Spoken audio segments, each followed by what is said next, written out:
Elton John, Step Into Christmas on BBC Radio Oxford. My first Christmas song to be played. Well, I mean, we did play some yesterday, but I didn't press play, did I? Because I was at Kiddington. So that was the first Christmas song I personally pressed play on my show. Not a bad choice, actually, is it? Right, 25 to 4. It is, of course, Friday. New movies come out today, and that is why it is time to chat to Van Connor, our movie critic, who comes on every week to talk about two of the movies that are out today and give his honest opinion on them and basically let us know if they're worth going to see or not. So let's welcome back to the show Van Connor. Good afternoon, Van. And good afternoon to you as well, Mr. Ball. Pleasure as always. Yes. You were just saying to me how cold it is where you are sat right now. I'm literally sat in a winter coat. I've just come in from outside. I haven't had time to put the heating on in my office, so I'm literally sat in my winter coat right now. I could have done with that yesterday in Kiddington, if I'm quite honest with you. Okay, so two brand new movies out today. I'm hoping that they're both really good because I know a bit about both of them. So shall we start with Infernal Machine? Yes, The Infernal Machine, new movie starring Guy Pearce, Alice Eve, Jeremy Davies, and Alex Pettyfer, based on a short story and adapted for the screen by writer-director Andrew Hunt. And it's kind of a secret window type riff. You've got Guy Pearce with this frankly bizarre English accent. I think this is that American thing where they just assume that Australians and English people sound the same. It's not great, is it? It's not great. He's putting on this English accent. He's a reclusive author who, in the style of like J.D. Salinger and The Catcher of the Rye, has written this controversial book that has, messed with the minds of people like decades earlier. One such young man went on a killing spree as a result of reading the book entitled The Infernal Machine. And Guy Pearce has gone into seclusion and not written anything since. One day he starts receiving letters like every single day from a mysterious new fan who's an aspiring writer himself. And although he tries to resist at first, and he literally keeps them in an oil drum outside the front of his house just to burn them when they reach a certain, height, he finds himself getting suckered into it. And no sooner has he started to fall hook, line, and sinker for the idea of actually having a personal relationship with this fan, then mysterious goings-on in his life suggest that might not actually be a fan at all. I've got a clip for you to set the really ominous tone of this for you. This is a message for William DeKent. This is Bruce Coburn. Mr. DeKent. Mr. DeKent? I'm calling in response to the letters I've received from you.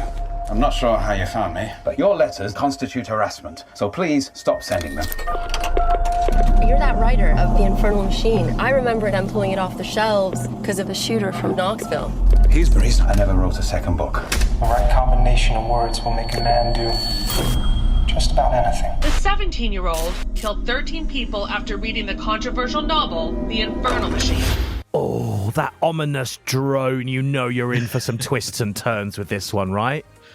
Yeah, weirdly as well, like you think about the supporting cast that I've just named, like Alex Pettyfer and Alice Eve. Alice Eve is Welsh, Alex Pettyfer is English, Guy Pearce is Australian.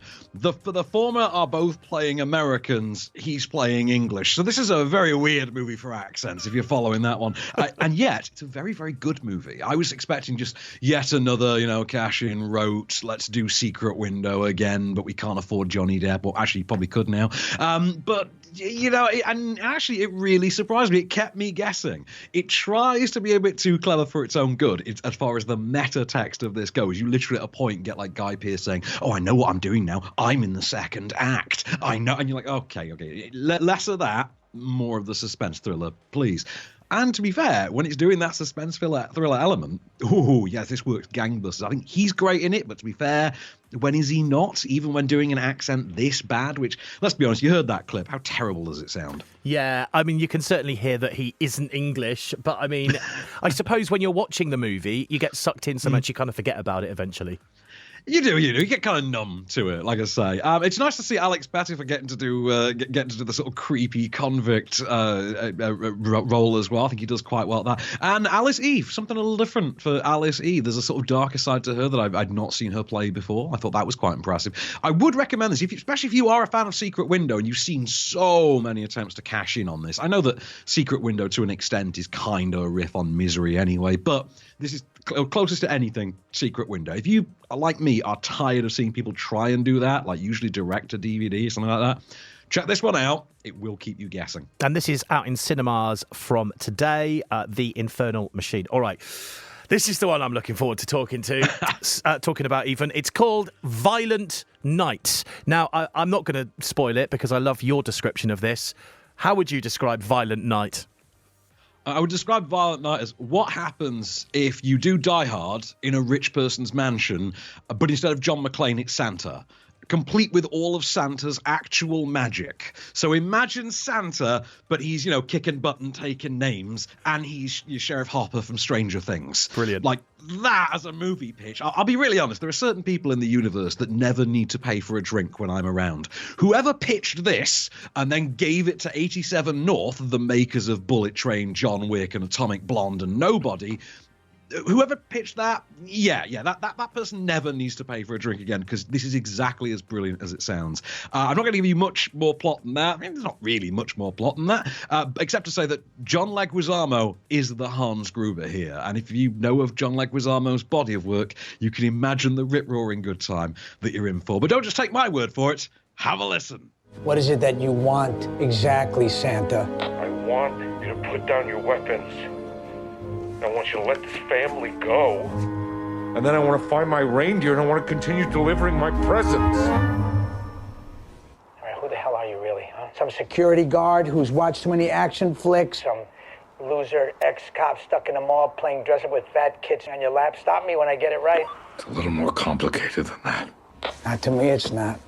Because I want to make it my personal mission, my holiday to-do list, to find you and to end you. That is a terrible thing to want for Christmas. Maybe you and I should discuss that in person. Santa Claus is coming to town. It just sounds absolutely brilliant. And I'm assuming there are some kind of Home Alone style tricks and tips in there to help get rid of them.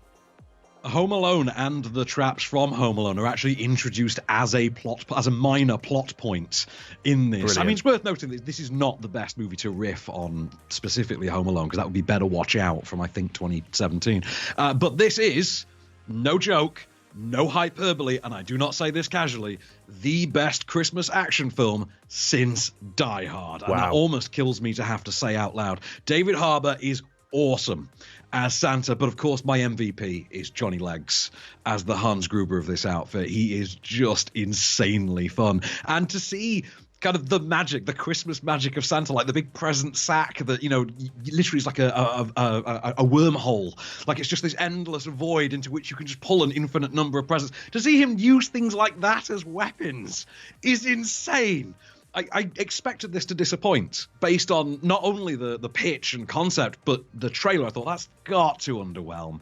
No, it met my expectations and then beat the hell out of them. And beat the hell is kind of a recurring theme with this movie. It's really something. But it's right.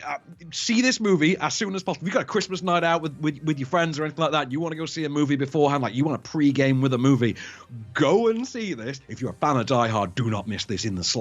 It is awesome. I would imagine the Stranger Things crowd are going to want to flock to this, although most of them might be a little bit too young. It is rated 15 for good reason, and its action scenes are just bonkers. Like I said, this is the 87 North guys. They made John Wick, and they're ex-stuntmen and action choreographers by trade before they went into making movies. And yeah, they know their stuff, and they came to play, literally. And like I say, Santa Claus is coming to town, and he's chock full of seasoned beatings. It's just awesome. I love the sound of it. I mean, in fact, I'm going to attempt to make that the first Christmas movie I watch this year before I get into all the classics. So I love that. So that's out in cinemas today, isn't it? It is. You can see Violent Night in cinemas from today. Personally, I'm going to double bill this with Die Hard in years to come. I think this is so much fun. Oh, I can't wait. All right, lovely. Two really good ones then this week. The Infernal Machine, Violent Night, both out now. And for now, thank you very much, Van Connor. Till the next time, good sir. We shall speak on Friday. Have a lovely rest of the week. It's 3:45 now.